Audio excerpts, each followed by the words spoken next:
The first thing you learn in the woods is that silence is never truly silent.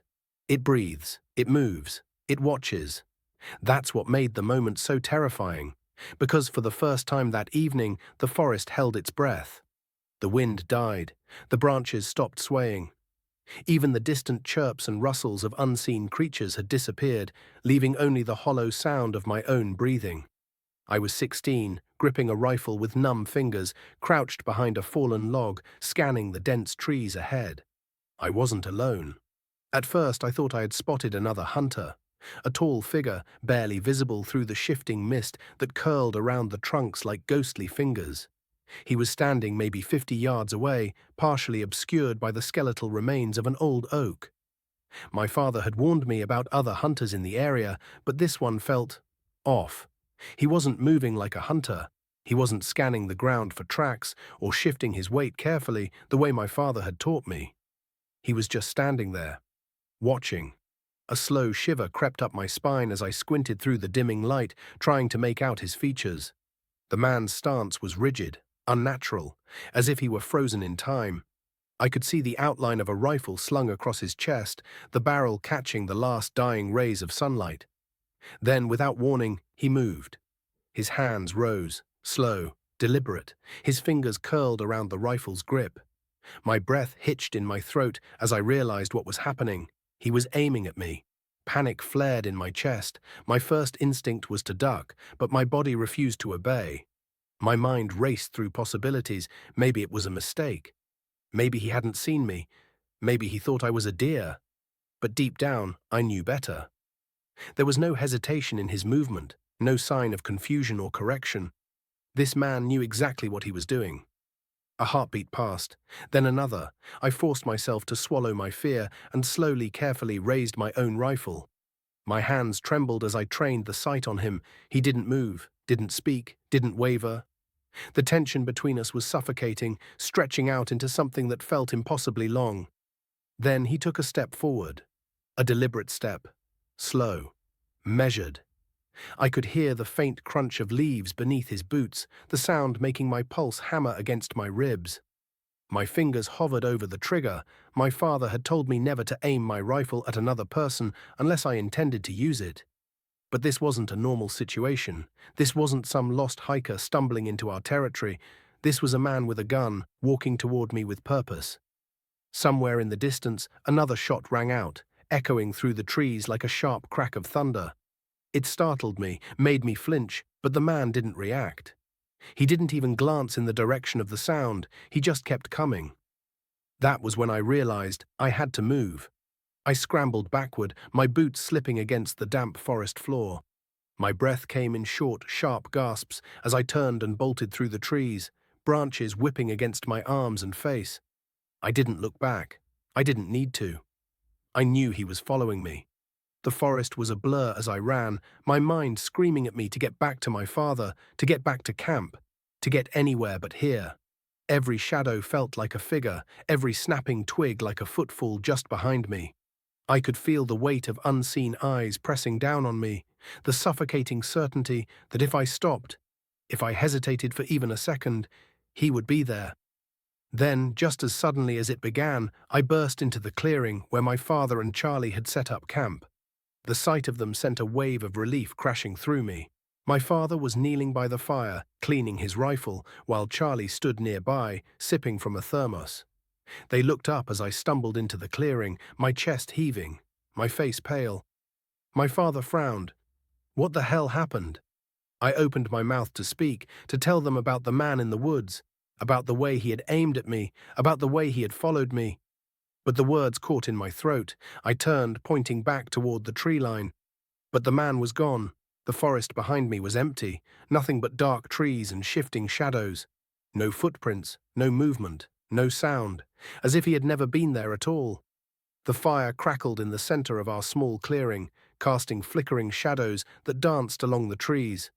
I sat on a log, my hands gripping my rifle so tightly my knuckles had turned white. My father and Charlie exchanged confused glances as I struggled to find the words to explain what I had just seen. There was a man out there, I finally managed, my voice hoarse. He had a rifle. He aimed it at me. My father's brow furrowed. Are you sure? Yes, I'm sure, I snapped, frustration laced with lingering terror. He wasn't hunting, Dad. He wasn't even moving right. He just stood there, watching me. Charlie took a slow sip from his thermos and glanced toward the tree line. Could have been another hunter. Some folks get real territorial out here. I shook my head. This wasn't normal. And when I ran, I swear he followed me. My father sighed and stood, brushing dirt from his jeans. All right, let's take a look. The idea of going back into those trees made my stomach churn, but I couldn't exactly argue. We were miles from any main road, deep in the Wisconsin wilderness. If there was some lunatic stalking our camp, we needed to know. I led them to the spot where I had first seen the man. The underbrush was thick, the skeletal remains of fallen branches crunching under our boots. The forest had settled back into its usual rhythm, wind sighing through the trees, the occasional rustling of unseen creatures in the undergrowth, but I couldn't shake the feeling that something was off. Here, I said, stopping by the old oak tree. I pointed to the ground where the man had been standing. He was right here. Charlie knelt and ran his fingers through the dirt. No footprints, no disturbed leaves, no signs that anyone had been there at all. I felt my chest tighten. No tracks, my father muttered. If he was here, we'd see something. I knew what they were thinking, that maybe I'd imagined it, that my nerves had gotten the best of me, but I knew what I saw. I swear, he was… Then we heard it. A low whistle. It came from deep within the trees, carrying through the cool night air. The sound was unnatural, too controlled, like someone deliberately drawing out a tune just long enough for us to hear. It sent an immediate shiver through my spine. My father and Charlie stiffened, their hands instinctively moving to their rifles. Then silence. We stood frozen, listening. My heart pounded so hard, I swore it would shake the leaves. A minute passed, then another. Nothing. Finally, my father exhaled, the tension in his shoulders easing just a fraction. Probably just the wind. But we all knew better. We should head back, Charlie muttered, scanning the darkness. Keep the fire burning bright tonight. I didn't argue. We made our way back to camp, my pulse refusing to settle. The fire had burned lower in our absence, its embers glowing like dying stars. My father tossed on another log, and the flames roared back to life, bathing the clearing in warmth. We'll take turns keeping watch, my father announced, his tone firm. Just in case. Charlie nodded. I'll go first. I sat down beside the fire, wrapping my arms around myself, trying to stop the tremors running through my body. Every creak of the trees, every distant rustle, felt like it could be him. The man with the rifle. The man who left no tracks. I forced myself to stay awake for as long as I could, but exhaustion eventually won. My head drooped, the warmth of the fire lulling me into uneasy sleep. And then, I woke to a sound. A whisper. I wasn't sure if I had imagined it, but it felt wrong, like something slithering just beneath the surface of reality. My eyes snapped open, and I realized the fire had burned lower again.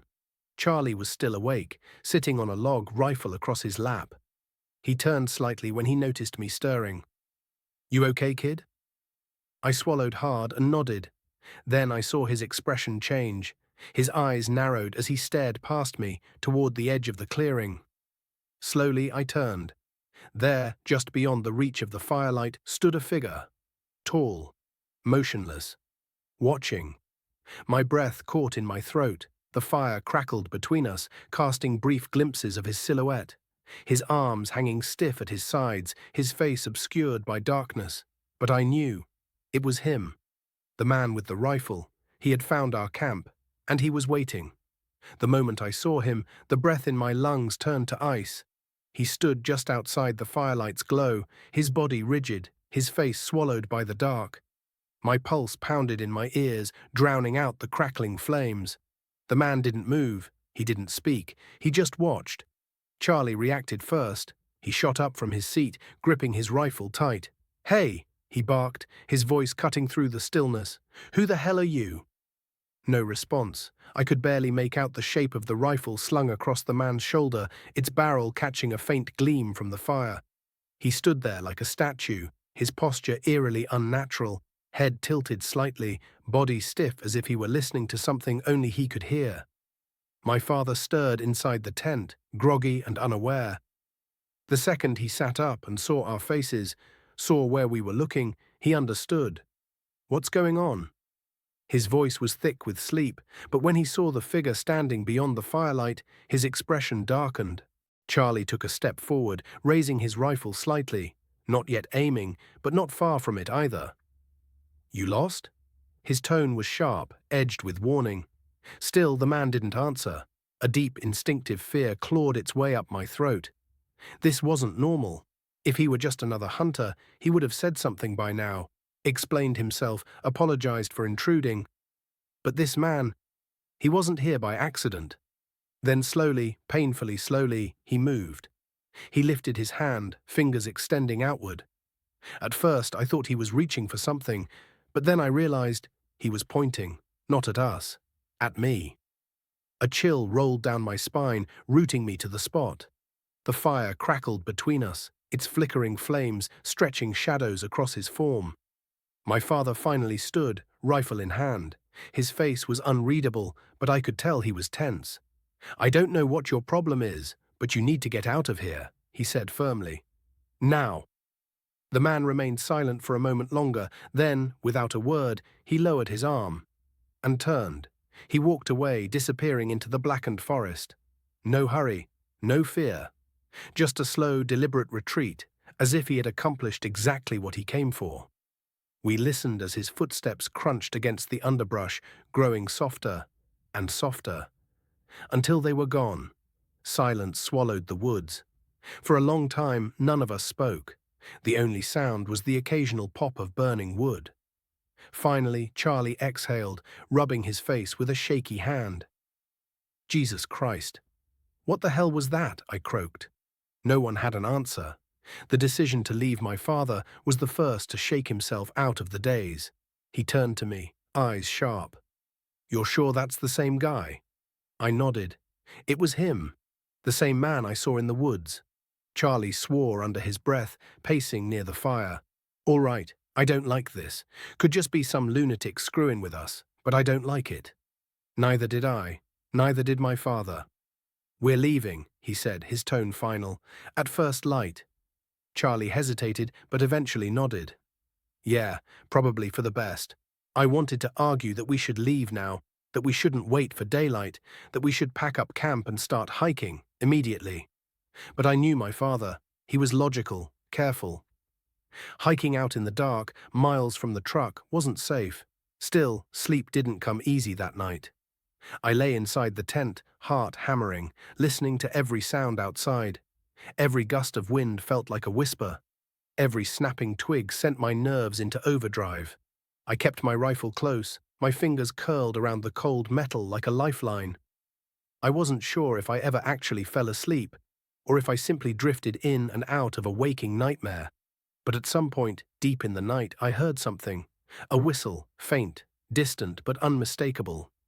It was the same sound we had heard earlier in the woods, the same slow, deliberate tune. I squeezed my eyes shut, forcing myself to stay still, forcing myself not to move. I listened, waited. The whistle came again, closer. I felt my body tense, every muscle coiled like a spring. The urge to wake my father, to wake anyone, was overwhelming. But I couldn't. I wouldn't. Then, crunch. The sound of footsteps, slow, heavy, just outside the tent. I stopped breathing. Something was out there, standing between us and the fire. For the longest time, there was nothing. No movement, no sound. Just the quiet weight of something waiting. Then, just as suddenly as it came, it was gone. I lay awake for the rest of the night, unmoving, my body locked in a silent terror. When the first streaks of sunlight broke through the trees, I finally dared to exhale. The tracks. The moment my father unzipped the tent, I bolted upright. Charlie was already awake, packing up his gear. He looked exhausted, dark circles beneath his eyes. "Let's move," he muttered. We didn't waste time. The camp came down fast, every movement laced with urgency. Then, as my father kicked dirt over the dying embers of the fire, his body suddenly stiffened. He was staring at the ground. Charlie and I followed his gaze, and that's when I saw them. Footprints. leading into the clearing, stopping just outside our tents. But here's what made my blood run cold. There were no footprints leading away. Whoever, or whatever, had stood outside our tents last night had never left. For a long moment, none of us spoke. We just stared at the footprints, deep impressions in the damp earth, leading right up to the tent where I had slept. I counted the steps, my stomach twisting. 5, 6, 7. They stopped just feet from where my head had been resting inside the canvas walls. Then nothing. No trail leading back into the trees, no sign of movement beyond those last heavy imprints in the soil. Charlie finally broke the silence. How the hell is that possible? The Silent Screams, the channel of interesting horror stories. If you are new on this channel, then don't forget to subscribe The Silent Screams and press the bell icon for interesting stories. Before we move on, please donate me in the form of subscribe. My father's brow furrowed. Are you sure?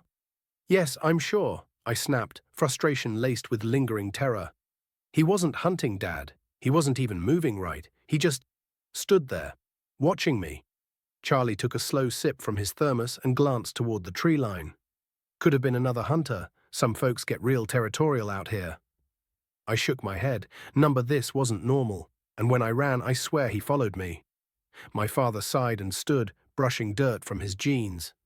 All right, let's take a look. The idea of going back into those trees made my stomach churn, but I couldn't exactly argue. We were miles from any main road, deep in the Wisconsin wilderness. If there was some lunatic stalking our camp, we needed to know. I led them to the spot where I had first seen the man.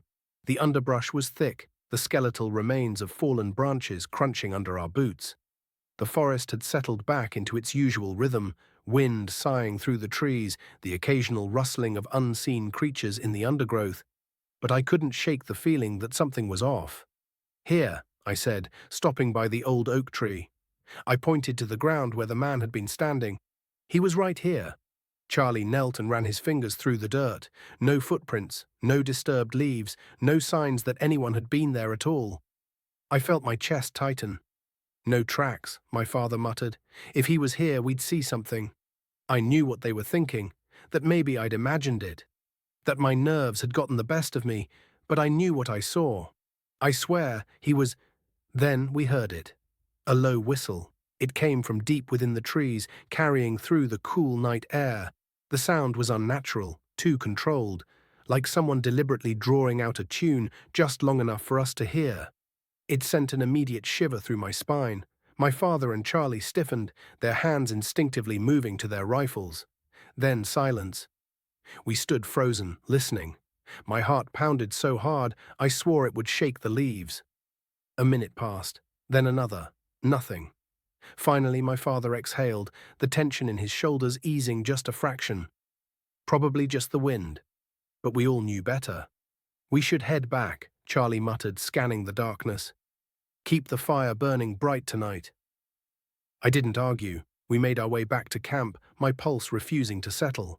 The fire had burned lower in our absence, its embers glowing like dying stars. My father tossed on another log, and the flames roared back to life, bathing the clearing in warmth. We'll take turns keeping watch, my father announced, his tone firm. Just in case. Charlie nodded. I'll go first. I sat down beside the fire, wrapping my arms around myself, trying to stop the tremors running through my body. Every creak of the trees, every distant rustle, felt like it could be him. The man with the rifle. The man who left no tracks. I forced myself to stay awake for as long as I could, but exhaustion eventually won. My head drooped, the warmth of the fire lulling me into uneasy sleep. And then, I woke to a sound. A whisper. I wasn't sure if I had imagined it, but it felt wrong, like something slithering just beneath the surface of reality. My eyes snapped open, and I realized the fire had burned lower again. Charlie was still awake, sitting on a log, rifle across his lap. He turned slightly when he noticed me stirring. You okay, kid? I swallowed hard and nodded. Then I saw his expression change. His eyes narrowed as he stared past me, toward the edge of the clearing. Slowly I turned. There, just beyond the reach of the firelight, stood a figure. Tall, motionless, watching. My breath caught in my throat. The fire crackled between us, casting brief glimpses of his silhouette, his arms hanging stiff at his sides, his face obscured by darkness. But I knew. It was him, the man with the rifle. He had found our camp, and he was waiting. The moment I saw him, the breath in my lungs turned to ice. He stood just outside the firelight's glow, his body rigid, his face swallowed by the dark. My pulse pounded in my ears, drowning out the crackling flames. The man didn't move, he didn't speak, he just watched. Charlie reacted first. He shot up from his seat, gripping his rifle tight. "Hey!" he barked, his voice cutting through the stillness. "Who the hell are you?" No response. I could barely make out the shape of the rifle slung across the man's shoulder, its barrel catching a faint gleam from the fire. He stood there like a statue, his posture eerily unnatural, head tilted slightly, body stiff as if he were listening to something only he could hear. My father stirred inside the tent, groggy and unaware. The second he sat up and saw our faces, saw where we were looking, he understood. "What's going on?" His voice was thick with sleep, but when he saw the figure standing beyond the firelight, his expression darkened. Its bark was stripped clean in long, jagged strokes, as if something had clawed at it violently. Deep gashes ran from its base to nearly 6 feet high, exposing the raw wood underneath. At first, I thought maybe it was an animal, a bear maybe. But as we got closer, my stomach twisted. There were markings, symbols, carved into the wood in erratic, almost frantic slashes. Some looked like arrows, others like crude spirals. And at the very center, one single word had been etched with deep, uneven strokes: leave. A cold sweat broke out along my spine. Charlie let out a low whistle. "That ain't normal." My father frowned, running a hand along the carvings. "These are fresh." His tone was grim. "Not more than a day old." I swallowed hard. That meant someone, possibly the same man who had been haunting our camp, had been here recently, and if he had been carving messages into trees, that meant one of two things. He was trying to scare us away, or he was warning us. Neither option made me feel any better. "We keep moving," my father said, his voice leaving no room for argument. The feeling of being hunted. The further we went, the worse the feeling got. It wasn't just fear anymore. It was dread. A deep, gnawing certainty that we were being followed. I tried to shake it off as paranoia, but then I heard it. The whistle. That same slow, eerie tune. It floated through the trees, distant at first, like it was drifting on the wind. Then closer. My body went rigid. I turned to my father and Charlie, expecting them to be just as frozen as I was. But they weren't. They hadn't heard it. Panic welled in my chest. "We're not alone," I whispered. "He's still out there." My father's grip tightened on his rifle. "Keep moving." I forced myself to follow, though every step felt like I was walking deeper into some kind of nightmare. The trees pressed in around us, their shadows stretching longer as the sun rose higher. The world felt wrong, like the forest itself had turned against us. Then, ahead on the trail, something moved. A figure. Just for a second, barely visible between the trees. He was there, watching. Then gone. I stumbled back, my heart hammering against my ribs. "Did you see that?" Charlie turned, his eyes darting through the trees. "See what?" "The man, he was right there." But again, nothing. Charlie exhaled sharply. "You're going to give me a damn heart attack, kid." I wanted to argue. I wanted to tell them that I wasn't crazy, that he was out there, that he was toying with us, leading us deeper into something we didn't understand. But then I noticed something worse. The forest had gone silent. No birds, no insects, not even the sound of wind through the trees. It was like the world had stopped breathing. Then, snap! A branch broke somewhere behind us. Charlie spun, his rifle up. "Who's there?" Silence, then another sound. Not a voice, not a footstep. Laughter, software. Faint, twisting through the trees like it didn't belong to a person at all. Cold terror gripped my chest. I turned to my father. "We need to run." For the first time, he didn't argue. The run for survival. We took off. No more caution, no more careful steps, just pure animal panic driving us forward. Branches tore at my face, my legs burning as we sprinted down the trail. The truck was still miles away, but I didn't care. I just needed to get out. The laughter followed us, not loud, not close. But there, like an echo seeping through the forest, impossible to pinpoint. Then the whistling started again, and this time it wasn't distant. It was right behind us. I didn't dare look. I didn't want to see whatever was chasing us. Then up ahead, the clearing, the truck, salvation. We burst into the open, panting, drenched in sweat.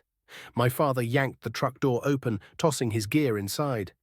Charlie clambered into the back. I nearly tripped in my scramble to climb in. The moment the engine roared to life, my father slammed on the gas. Gravel spun beneath the tires, and we sped down the dirt road, leaving the cursed forest behind. I risked one last look out the window. And there, standing at the tree line, was him, the man with the rifle, watching, waiting. And just before we vanished around the bend, he raised his hand and waved. We didn't stop driving. The truck rumbled down the uneven dirt road, bouncing with every dip and rock. But my father didn't let up on the gas. He kept one hand tight on the wheel, his knuckles white, while the other clutched his rifle, as if expecting him, the man, to emerge from the tree line at any moment. Charlie sat in the back, gripping the side of the truck bed, his head swiveling every few seconds to check behind us. I could see the tension in his face, the silent fear he wasn't voicing. Nobody spoke. Not until we hit the main road. It was only then, when the tires met smooth asphalt, when the trees thinned behind us, that my father finally slowed down. A long, shaky breath escaped his lips. "We need to report this," Charlie muttered. My father didn't answer right away. His eyes flicked to the rearview mirror. I followed his gaze, my stomach twisting. The road behind us was empty. No signs of movement, no figures in the trees, and yet the feeling hadn't left me. That horrible, sinking certainty that we hadn't escaped, that we were still being watched, still being followed. The police station. It was nearly midday by the time we reached town. The sight of other people, of cars, of civilization should have been comforting. But it wasn't. Not really. Not when my hands were still shaking. Not when my mind kept replaying the way that man had waved at me from the trees. We pulled up outside the small one-room police station, little more than a weathered brick building with a single cruiser parked out front. My father climbed out first, his movements stiff. "Come on," he said. Charlie and I followed him inside. The air smelled like stale coffee and old paper. A lone officer sat behind the desk, his uniform wrinkled, his badge slightly tarnished. He looked up as we entered, his brows lifting. "Something I can do for you, gentlemen." My father stepped forward. "We had an incident up near the hunting grounds. Some man was stalking us, watching our camp. He had a rifle." The officer's expression darkened. He sat up a little straighter. "Did he threaten you?" "Not directly," my father admitted, "but he was out there all night, got close to our tents without us knowing, left no tracks leaving the campsite." The officer frowned at that.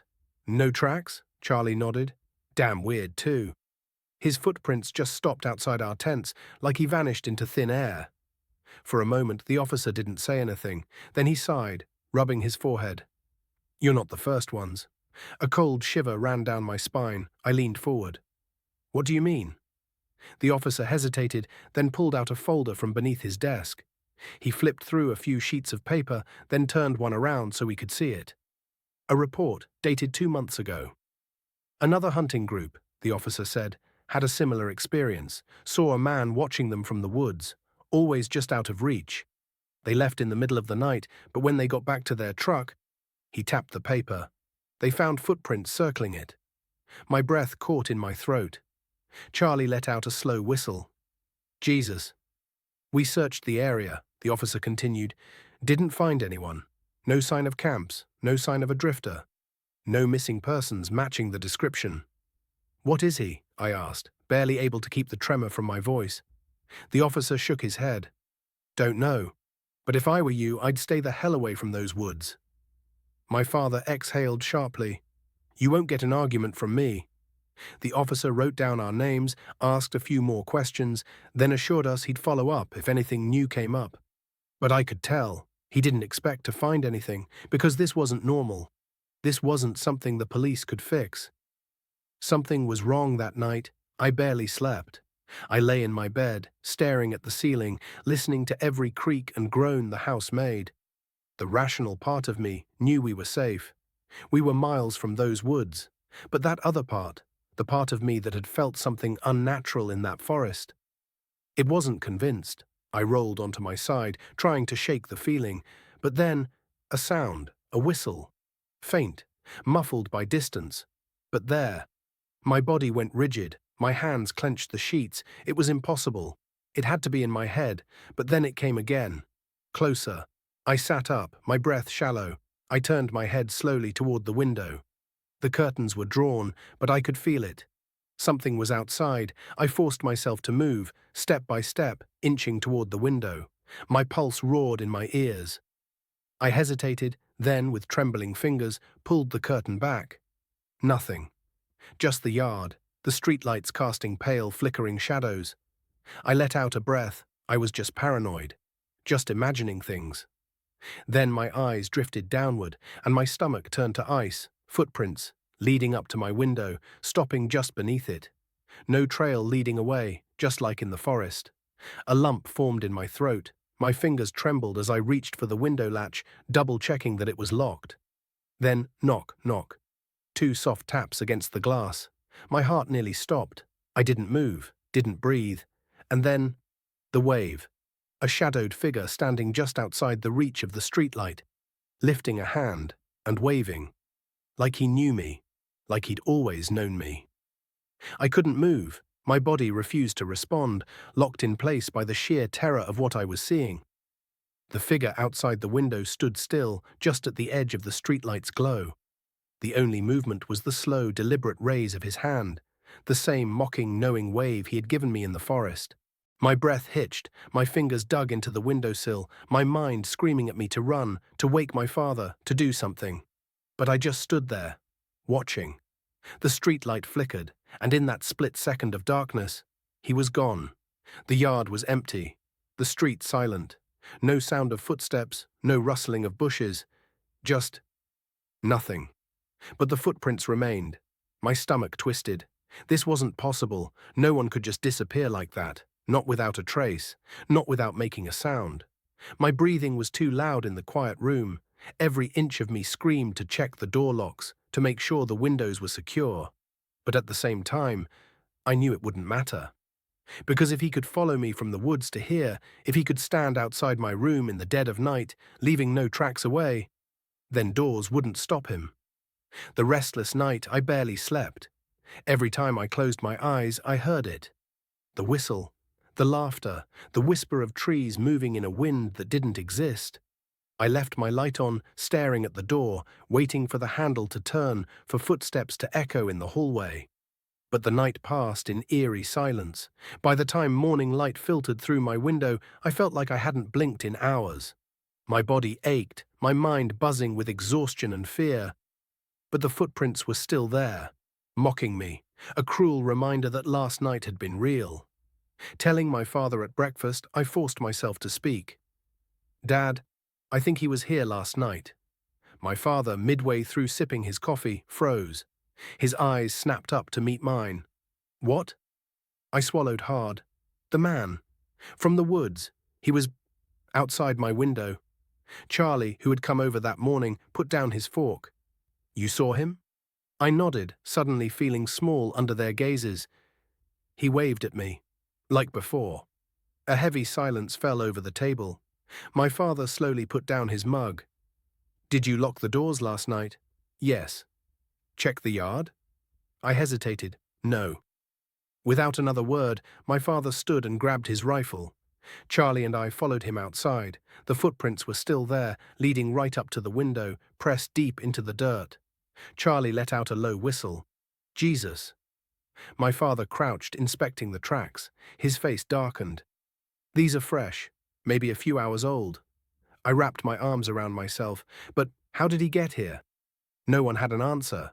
No car tracks, no bike marks, no sign of how he had arrived or how he had left. Just those haunting footprints. A long silence stretched between us. Then my father spoke. "We're setting up cameras." Preparing for the worst, that afternoon, my father and Charlie worked fast. Motion sensors, cameras, extra locks on the doors, even a shotgun kept within reach. "This guy wants to scare us," Charlie muttered, drilling in a camera above the back door. "Well, let's see how he likes it when we catch him in the act." I wished I shared his confidence, because deep down, I wasn't sure this was something we could catch, something we could stop. The day passed in tense preparation. We double-checked every window, every entry point. My father even called the officer from yesterday, updating him on the footprints. The response was what I expected. No sign of forced entry, no evidence of a crime. "We'll patrol the area, but if he comes back, call us." Call them, as if the police could help, as if this man, cared about rules. The night watch. That night, I sat in my room with the curtains drawn. The cameras were set. The house was locked up. My father sat in the living room, rifle in hand. And still, I felt helpless. The hours dragged. Midnight. 1 a.m., 2 a.m. Nothing. Maybe he wasn't coming back. Maybe the cameras had scared him off. Then, the motion sensor beeped. I shot up, my pulse hammering. Footsteps rushed down the hall. My father threw open my door, his face tight. "Stay here." Charlie was right behind him, gripping a bat. "Check the cameras." My hands trembled as I pulled up the live feed on my laptop. The grainy night vision footage showed the front yard, the back porch, the driveway, empty. Then I switched to the window feed, and my blood turned to ice. There he was, standing in the yard, looking directly at the camera, not moving, not blinking, just watching. Then slowly, deliberately, he smiled. I slammed the laptop shut. "He's there," I choked out, "right outside." My father didn't hesitate. He stormed toward the door, unlocking it with swift, angry movements. "We're ending this." Charlie followed, gripping his bat like a weapon. I wasn't so sure this was a fight we could win. I watched from the window as they stepped onto the porch. The flashlight beam cut through the dark, illuminating the spot where the man had stood. But now, he was gone. The yard was empty. No movement, no sound, no sign of anyone, except the footprints. More of them, circling the house, as if he'd been walking around all night. And right at the base of the porch, pressed deep into the dirt, were the words, "See you soon." The words in the dirt sent a chill through my entire body. "See you soon." Written in deep, deliberate prints, as if he had taken his time carving them into the earth. The weight of those words felt suffocating. A promise, a guarantee that this wasn't over. My father stood at the edge of the porch, gripping his rifle so tightly I thought the stock might snap in his hands. Charlie swore under his breath, pacing in frantic circles. The flashlight beam bounced across the yard, but it only made the emptiness worse. Because no matter how much we searched, how much we squinted into the dark, he wasn't there. And yet, we all felt it. That horrible, gut-wrenching sense of being watched. "Damn it," my father muttered, his voice low and dangerous. He turned back toward the house, his expression tight. "Inside. Now." Charlie hesitated, still looking out into the trees. "What if he's hiding? We could go after him." My father cut him off. "And if that's what he wants?" Charlie stiffened. I did too. Because my father was right. Whoever this man was, he wasn't acting on impulse. This wasn't some random stalker creeping around for fun. He was patient, calculated. He knew how to stay hidden, how to leave no trace, except when he wanted to. And that was the worst part, because that meant he was always in control, and we were just playing along. Checking the cameras, back inside, my father locked the doors behind us. His breathing was sharp, his jaw clenched. Charlie set down his bat, pacing again. I opened my laptop with trembling fingers, pulling up the footage from the security cameras. "Come on," I muttered, scrubbing through the video. "Where did you go?" The feed showed the front yard, still and quiet. Then, at 2:36 a.m., the man stepped into view. Same ragged clothes, same unsettling smile. He walked right up to the camera, staring. Then slowly he tilted his head, like he knew we were watching him. He turned, walked toward the house, circling it. My breath hitched as I watched him disappear behind the side of the house, then reappear near the back porch. But there was never a moment where he left. No footage of him running, no sign of him stepping away. One frame he was there, the next, gone. I scrubbed the footage again and again, but the same impossible thing kept happening. 1 second he was real, the next he was nothing. Charlie peered over my shoulder. "What the hell?" "I don't know," I whispered. This doesn't make sense." My father didn't say anything. He just stood behind us, watching, thinking. Finally, he exhaled sharply. "We're leaving." I blinked up at him. "What?" "Tomorrow morning, we pack up, we go stay somewhere else for a while. I'm not risking this getting worse." Charlie frowned. "What about the cops?" "What about them?" My father turned to face him, his expression hard. "They'll take a report. They'll patrol the area, but they can't stop something they don't understand." A heavy silence fell over us, because we all knew this wasn't normal. This wasn't just a man with bad intentions. It was something more, something wrong. And the sooner we got away from it, the better. The final night, I didn't sleep, even after we set alarms, even after my father stayed awake with his rifle in hand. I just lay there, heart pounding, staring at the ceiling. Because something told me he wasn't done with us. And I was right. At 3:12 a.m., the motion sensor beeped again. I shot upright. My father was already at the laptop, clicking through the camera feeds, and then, there he was, standing at the tree line, not moving, not smiling, just watching. I clenched my fists. What does he want? Charlie gritted his teeth. Who the hell knows? Then the man did something new. He raised his arm, slowly, carefully, deliberately, and pointed at the front door.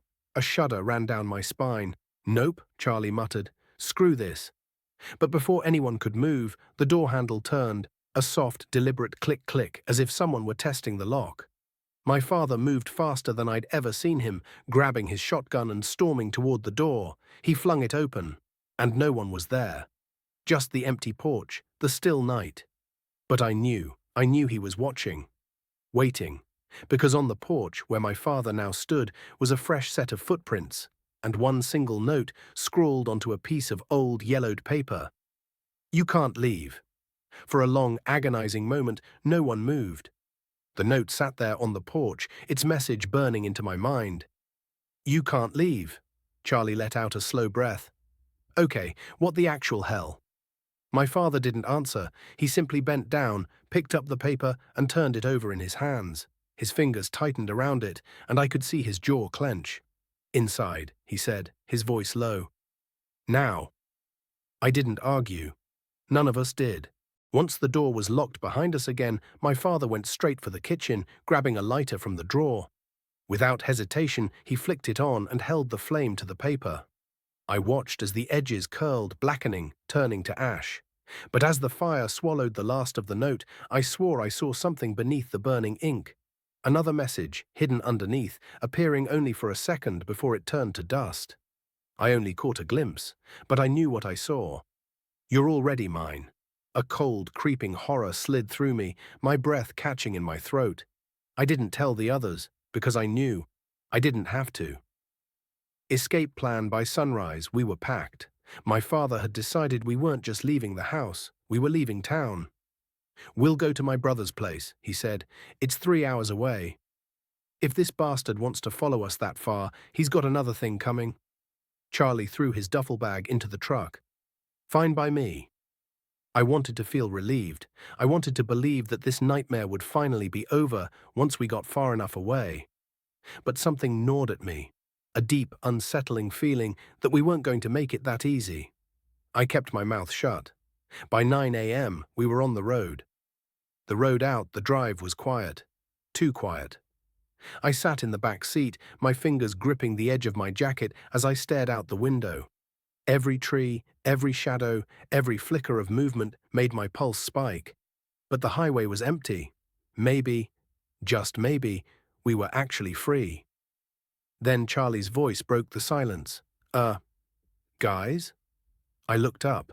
He was in the passenger seat, twisting around to look out the rear window. His face had lost all its color. My stomach dropped. "What?" Charlie swallowed hard. There's a car behind us. I turned slowly. At first I didn't see anything, just the long, empty stretch of road behind us. But then, far in the distance, headlights, a black car, no plates, keeping its distance. I shivered. It could be anyone. Charlie shook his head. It's him. I didn't ask how he knew, because I knew it too. The chase begins. My father's grip on the wheel tightened. We'll see. He pressed his foot down, the truck speeding up. The trees blurred past us, the asphalt humming beneath the tires. For a moment, the black car stayed in place. Then, it sped up too. I sucked in a sharp breath. He's following us. My father cursed under his breath, gripping the wheel tighter. Hold on. He gunned it. The truck lurched forward, the engine roaring as we barreled down the highway. The black car kept pace, gaining, 50 miles an hour, 60, 70, still there. Charlie was breathing fast now, turning back around to face the front. We need to lose him. My father's knuckles were white on the wheel. I know. Up ahead, a side road split off from the highway, leading toward a dense stretch of woods. Without hesitation, my father swerved onto it. The tires skidded, gravel sprayed. The truck bounced as we hit the uneven path. I held onto the seat, my heart hammering. Charlie turned back again. Still there. I didn't want to look, but I forced myself to. The black car had turned too, and now it was closer. No way out, the road narrowed, winding through thick forest. The trees loomed over us, their branches clawing at the sky. This leads to a back route, my father said. We'll cut through and... The truck jerked. A loud, horrible pop echoed through the air, and suddenly we were tilting, spinning, slamming. Crash, darkness, then pain, ringing in my ears, a dull, throbbing ache in my skull. I gasped, my hands scrambling at the seatbelt, my body shaking. Dad? A groan. I'm here. Charlie coughed. I think I hit my head. The truck had landed sideways in a ditch, half crushed against the trees. Smoke curled from the engine. The windshield was cracked but intact. We were alive. But the black car, I turned my head, looking up at the road. It had stopped, and he was standing there, a dark silhouette against the morning sun. Watching us, waiting. Then, with slow, deliberate steps, he started walking down the slope toward the truck. Nowhere left to run. My father groaned, trying to push open his door. It was jammed. Charlie fumbled with his seatbelt. We have to move, now. I was already clawing at my own, my hands shaking too hard to unbuckle it properly. The man reached the bottom of the slope. His smile was back. He took another step. Then another. Charlie got his door open. He tumbled out, pulling me with him. My father climbed after us, gripping the shotgun, but he was slow. Too slow. The man stopped, standing just 10 feet away, close enough that I could see his eyes. Black, empty, like pits that went on forever. My father raised the gun, aiming straight at his chest. Stay the hell back. The man didn't move, didn't blink, didn't react at all, and then he whispered something. A sound low and wrong, like wind through dead trees. My father fired. The blast echoed through the trees. The birds erupted from the branches. But the man did not fall. The shot hit him square in the chest, but he didn't even flinch. He just kept smiling. And then he took another step forward. The gunshot should have knocked him down, should have at least made him stagger. But the man didn't move. No pain, no reaction. Just that same smile. My father chambered another round, his hands shaking. I said, "Stay back." Charlie was frozen beside me, his breathing shallow. My own heart felt like it might shatter my ribs. This wasn't possible. But then he spoke. His voice was a whisper, hollow and wrong, like something scraping against the inside of my skull. You can't hurt me. I felt those words crawl under my skin. My father gritted his teeth and fired again. Another deafening blast. The smell of gunpowder filled the air. The man didn't react. Instead, he took another step. Then another. Charlie grabbed my arm, his voice hoarse. Run. But where? We were in the middle of nowhere. Our truck wrecked, the road empty. There was nowhere to hide, no way to escape. And still, the man kept walking. I saw my father's hands tighten around the shotgun, his breathing ragged. "I don't know what the hell you are," he said, his voice shaking, "but if you come any closer—" He did. One more step. My father fired again. Click, no shot. His expression changed. He pumped the gun. Click. The gun was empty. The realization hit all of us at once. And the man, he smiled wider. He took another step and lunged. The fight for survival. Charlie shoved me back, stepping between us and the man. My father swung the shotgun like a bat, aiming for the man's head, but he moved too fast. One moment he was in front of us, the next, he was behind. I barely had time to react before a hand clamped around my wrist. Ice shot through my veins. His grip wasn't just cold, it was wrong. Like being touched by something that shouldn't exist. I screamed. Charlie turned, swinging wildly. His fist connected with the man's face, but it passed right through. Like he wasn't even real. Charlie stumbled back, his eyes wide with terror. "What the—" My father grabbed my other arm and yanked me free. The second the man's fingers left my skin, the numb, suffocating cold vanished. I gasped, stumbling. My father shoved me toward Charlie. "Go!" We ran. Branches tore at my face as we bolted into the trees. Behind us, the man didn't chase. He didn't need to. Because his laughter followed us instead, a slow, terrible sound that echoed through the woods. He was enjoying this. The cabin in the woods. We ran until my lungs burned, until my legs nearly gave out. Then, through the trees, we saw it. A small, abandoned cabin. The windows were shattered. The door hung loose on its hinges. It looked like it hadn't been touched in years. But we had no choice. Charlie reached it first, slamming through the door. My father and I followed, gasping for breath. He turned and shoved the door shut. "Find something to block it." Charlie grabbed an old, rotting chair and jammed it under the handle. It wouldn't hold for long. I pressed myself against the wall, my entire body trembling. My wrist still burned where the man had touched me. "What was that?" I whispered. No one answered, because no one knew. Outside, the woods were silent. The laughter was gone. Charlie ran a hand through his hair, pacing. This isn't possible. He's human, right? He has to be." My father was still gripping the empty shotgun, his breathing ragged. Then he looked at me, at my wrist. His expression changed. "Let me see your arm." I hesitated. Then slowly I lifted my sleeve. Charlie's face paled. The skin where the man had grabbed me was blackened. Not like a bruise. Worse, like something had burned me from the inside out. I swallowed hard. What's happening to me? My father didn't answer, because he didn't know. The walls whisper. The cabin was silent, too silent. I pressed my hand against my wrist, trying to ignore the slow, creeping numbness. We needed a plan. We needed a way out. Charlie glanced at the broken windows. "Maybe we can slip out the back. If we stay low, we might—" Creak. We all froze. The sound hadn't come from outside. It had come from the walls. A slow, shifting groan, like the entire cabin was breathing.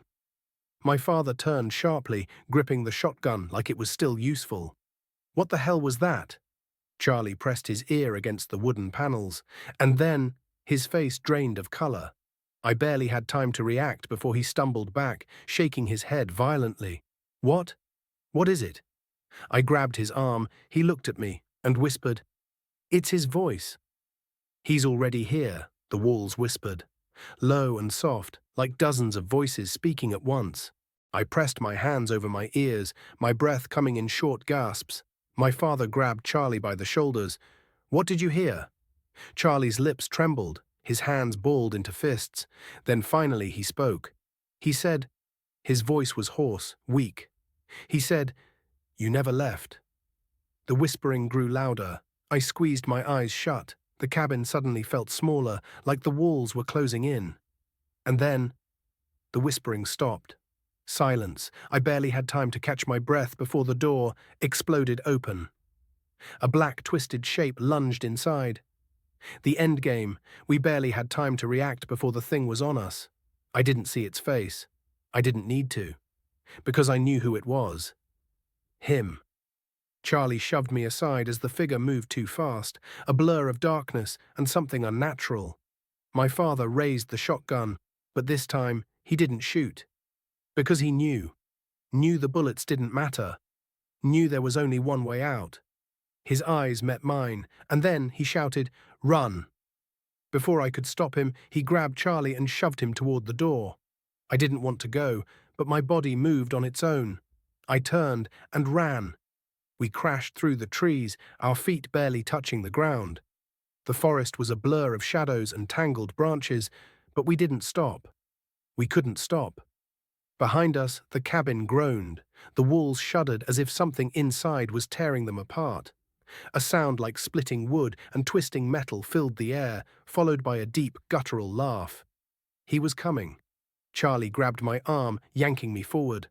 Faster. My legs burned. My lungs screamed for air. But the memory of my father's last words rang in my ears. "Run!" I choked back a sob and pushed harder, leaping over fallen logs and darting between trees. Then the forest changed. It happened in an instant. 1 second, the trees were familiar. The path ahead was clear. The next, everything was wrong. The air grew thick, suffocating. The trees twisted into unnatural shapes, their trunks gnarled and blackened like burnt flesh. The ground beneath my feet became soft, like I was running across something rotten. Charlie let out a strangled breath. "What the hell?" I followed his gaze. Up ahead, the path we had been following was gone. In its place stood something else, something impossible. The endless corridor. The forest had become a hallway. It stretched on forever, the trees forming smooth, towering walls on either side. Their bark was too dark, too polished, like old wood soaked in something black and thick.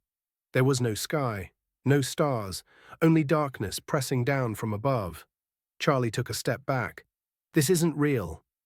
I swallowed hard, my pulse pounding in my ears. "Then why does it feel real?" He didn't answer.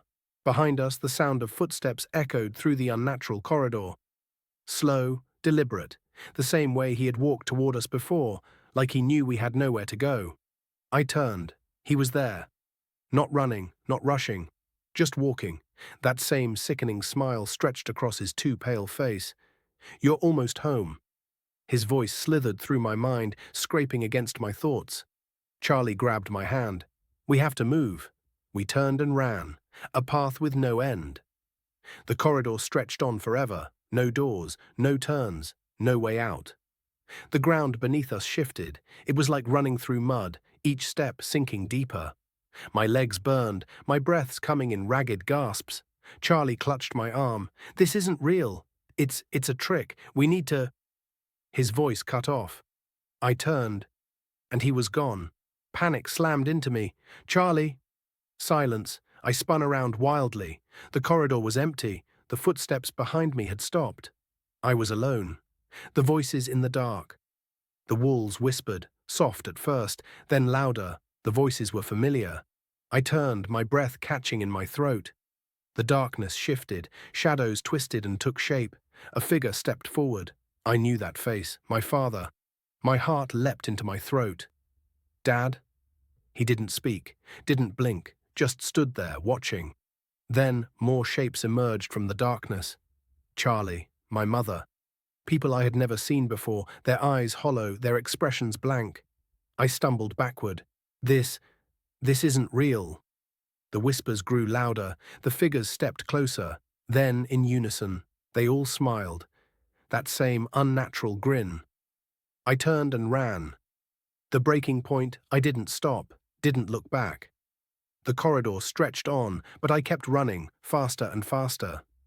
Then something changed, a flicker of light ahead, a door, my heart pounded, a way out. I pushed myself harder, every muscle screaming. The voices behind me rose into a deafening roar, but I didn't stop. I reached the door and threw myself against it. For one terrifying second, it didn't move. Then it opened, and I fell through. Back to reality? I hit the ground hard, my breath knocked from my lungs. For a moment, everything was silent. Then, the world snapped back. The corridor was gone. The trees were normal again. The night sky stretched above me, stars twinkling in the vast darkness. I gasped, my hands trembling. "Charlie?" A rustling sound. Then he was there. He stumbled toward me, his face pale, his eyes wide. What the hell just happened? I shook my head. I I don't know. We looked around. The woods were still, empty.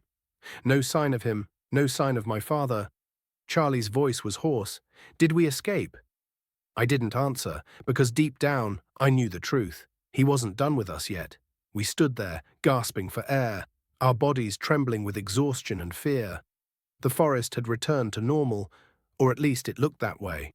The towering trees, the crisp night air, the distant chirping of unseen insects.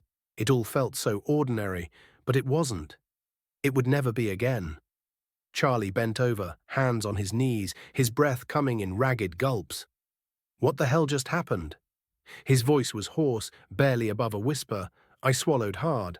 I don't know. But that was a lie. Deep down, I knew we hadn't truly escaped. Not yet. Something about this place still felt wrong. I turned in a slow circle, scanning the trees. The darkness between them seemed thicker than before, as if it were pressing in, waiting for something.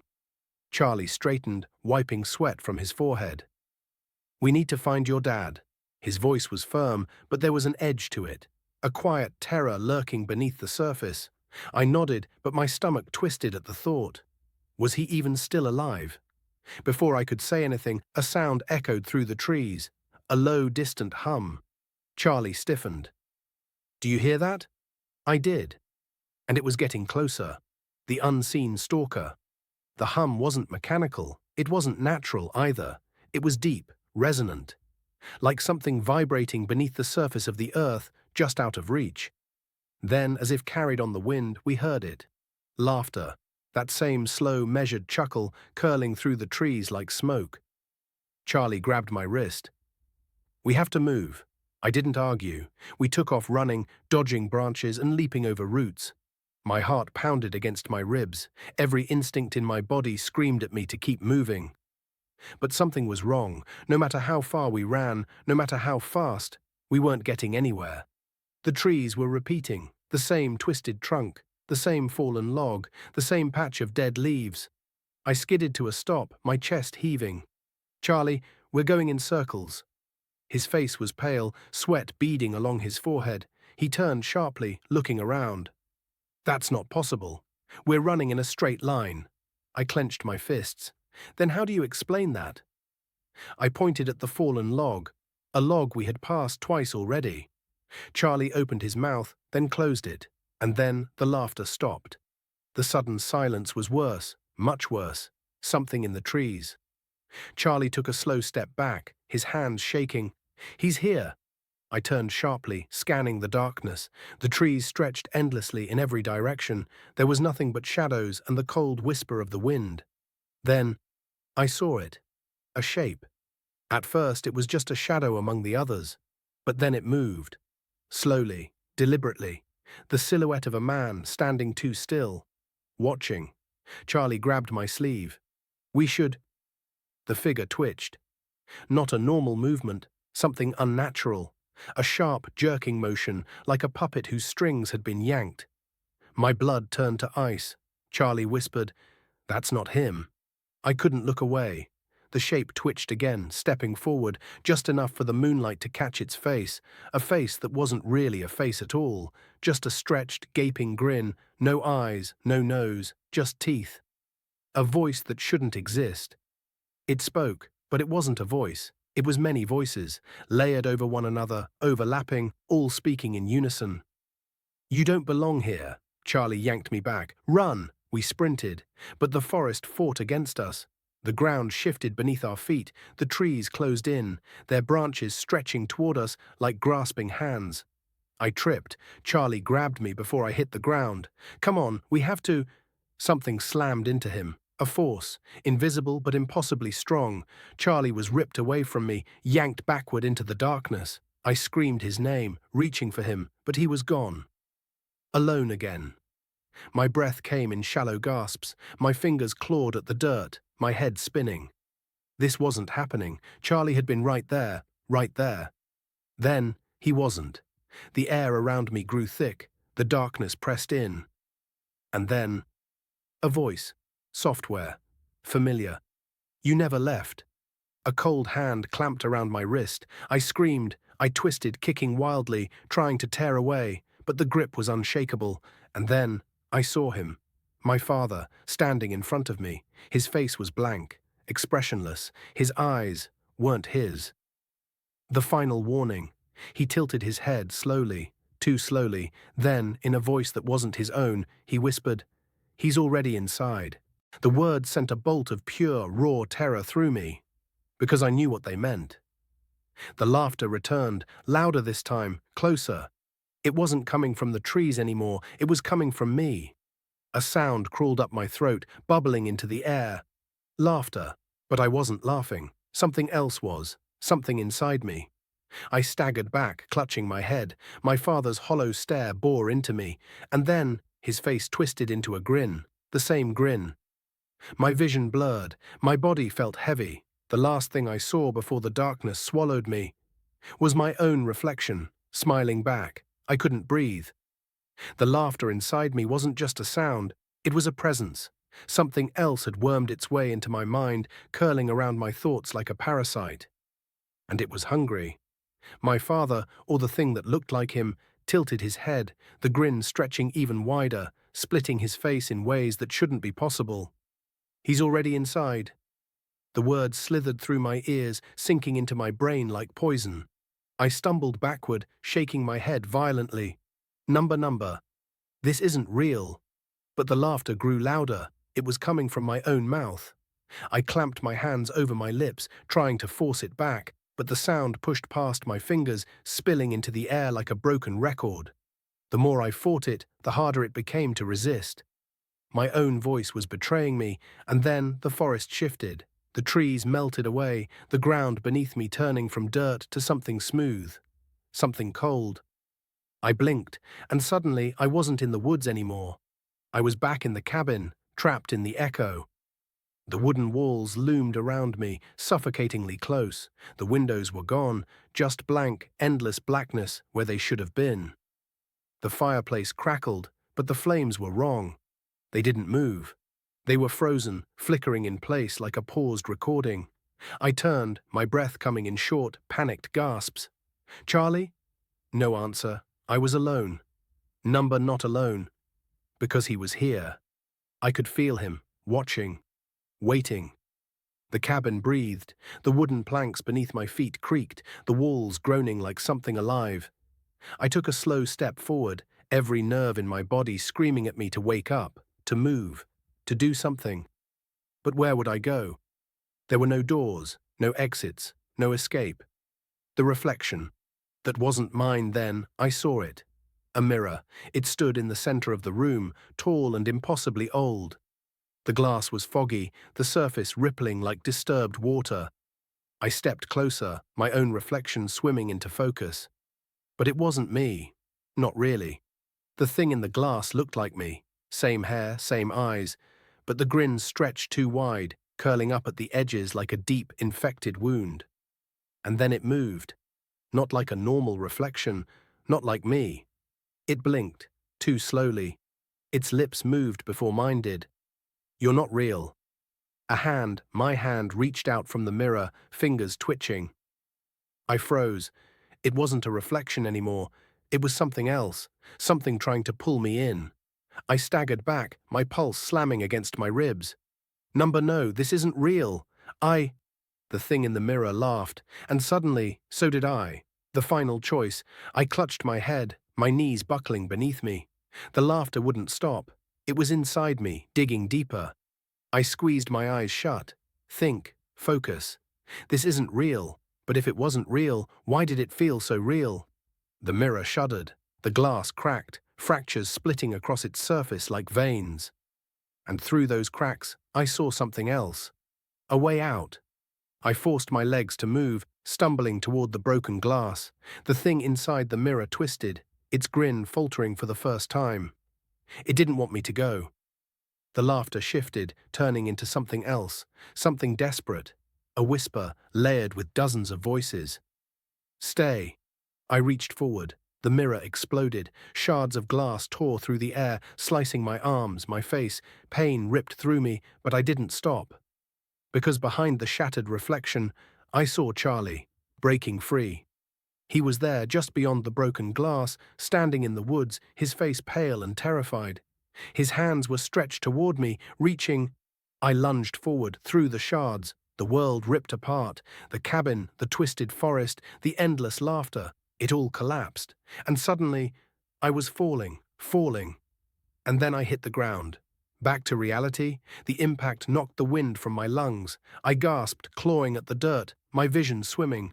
My heart slammed against my ribs. My body ached. I was back. The real woods, the real night.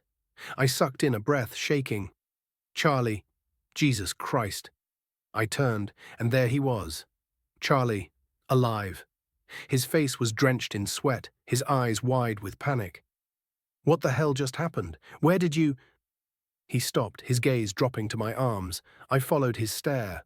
There were cuts all over me, thin, deep slices, like I'd shattered through real glass. It hadn't been a dream. It had been real. Charlie grabbed my shoulders, shaking me. We need to get the hell out of here. I nodded, my entire body trembling. We ran. The forest was still wrong, but we didn't stop. We didn't look back. Because we knew. He was still watching, still waiting, and we had barely escaped with our lives. For now.